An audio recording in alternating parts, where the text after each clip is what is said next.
մենք օրինակ Քարոզ արշավի ընթացքում այս քաղաքացիներ են մոտենում ու ուղղակի այնպիսի փաստեր ու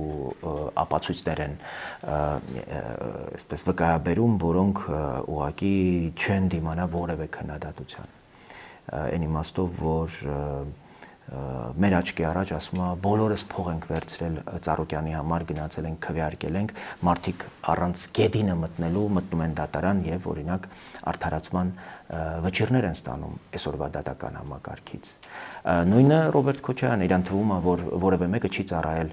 բանակում եւ չի տեսել, թե իր պաշտոնավարման ընթացքում բանակի այսպես կոչված գեներալները,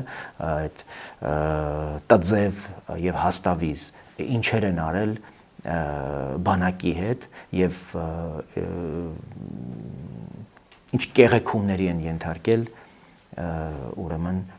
զինվորներին, որոնք հատկապես ծառայության էին անցել ուրեմն Արցախի տարածքում։ Հետևաբար այո, այս մարդկանց հույսը մարդկանց կարճ հիշողությունն է։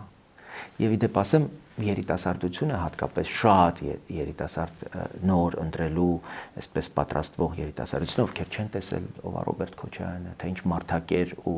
կենթանի է քաղաքական իմաստով Ռոբերտ Քոչարյանը եւ ինչերի միջով է անցել հայ ժողովուրդը նրա պաշտոնավարման ընթացքում,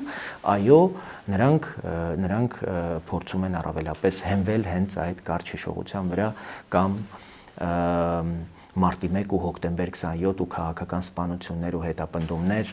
չհիշող երիտասարդության վրա։